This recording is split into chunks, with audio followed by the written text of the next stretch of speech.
Hi mga kasaltik, tara at samahan nyo kaming hanapin ang Brothers Pares Overload. Dahil nga sa nauuso ngayon ang mga Pares Overload na yan na nagsimula kay Diwata, kaya kami susubukan namin hanapin ang Brothers Pares Overload na yan. Kasi naglilihi si ate. Gusto niya yatang hanapin kung nasaan ba yan banda sa palibutan.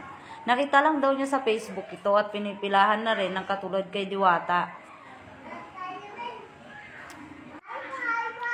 Yes, grabe yung pinagdaanan namin dito sa daanan na to.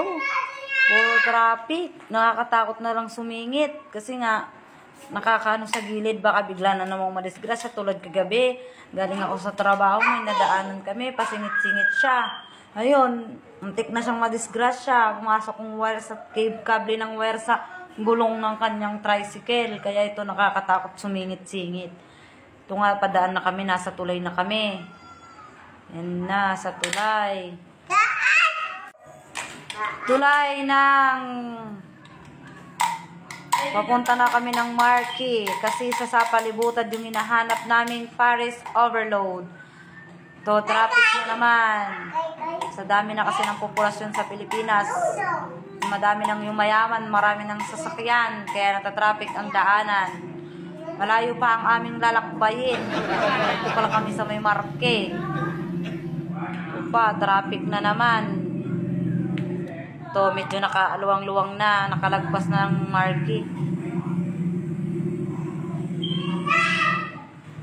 Kasi si ate pag may gustong kainin yan, go, hahanapin talaga namin. Magyayayaan kaming dalawa, lalo na kung may pambili. Pag walang pambili, manahimik. Ngayon, maganda talaga pag maraming pambili. Kasi pag kung anong gusto mo, pwede kang umalis agad-agad kasi may pera ka namang pambili. 'Di ba, mga kasaltek? Tama? Ito nga, nasa pangalawang tulay na kami, papuntang sa palibutan. Brothers Pares Overload. Mahahanap na namin ang tamang daan. So, dahan-dahan lang tayo mga kasaltek kasi yung ibang mga sasakyan masyadong nagmamadali. Kami medyo ninanamnam namin yung bawat sandali. Parang pagmamahal. Kailangan mong namnamin ng bawat pagsasama. Ganon. At ito na mga kasaltek, makakarating na yata tayo. Kasi ako hindi ko naman alam papunta doon. Tamang sakay lang ako dito. Tamang sakay lang, tamang sakay, tamang sakay. At ito na, nakarating na tayo sa barangay sa palibutan. O, yan mga kasaltek, nakita nyo. Medyo ang tagal-tagal namin makarating, no? Ito, makakadaanan mo yung Iglesia ni Cristo. Medyo ang tagal namin dumating, pero mamaya pag pauwi nito, mabilis lang. Ito na nga sinasabi ng ate ko, natatandaan lang daw niya yung mga puno. Paano kung maligaw kami dito mga kasaltek? O di namin mahahanap ang Brothers Pares Overload.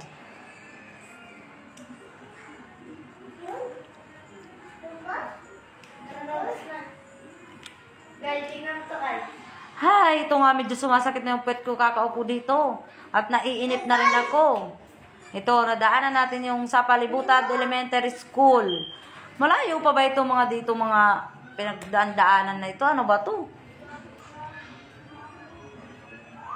Grabe talaga yan siya mga kasaltik. Pag may gusto siyang hanapin na pagkain, basta nakacharge siyang e-bike niya, go! At ito na nga mga kasaltik, nakita na yata namin. Ito na yata yun mga kasaltik, Brothers Pares Overload. At naghanap nga siya ng ano dyan, parking. Ayan, dahil ginusto mo yan, sige, drive. At ito na ngayon mga kasaltek, ang Brothers Pares Overload. Ang dami nang kumakain ha. Talagang sikat na sikat kasi ang Pares Overload na yan dahil sa Diwata Pares Overload.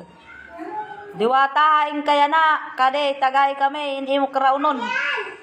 Shout out Diwata. Oo, kay Brothers Pares Overload. Ito na nga, kami ay pumipila na at pumipili kung ano yung gusto namin bilhin. Gusto sana namin dyan, meron din silang seafood, kaso wala. Wala silang available. Out of stock daw yung kanilang seafood ngayon, mixed seafood. Sarap sana yun eh. Mura lang, 200, may seafood ka na. Kaso wala silang ano dyan.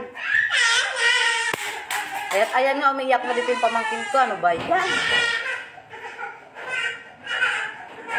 Maraming tao, marami din kumakain. Kasi may bone marrow din sila dahil siguro sa bone marrow. Pero masarap din. Masarap yung ano nila. At eto nga, ayan na nga, nakabili na kami, na yung order namin. At kinuha na namin yung free soft drinks dyan. May free soft drinks sila, ininom na namin dun mga kasaltik kasi bawal i-take out. At nadaanan namin yung tiyanggihan sa Sapalibutan, bumili kami ng shawarma. At ito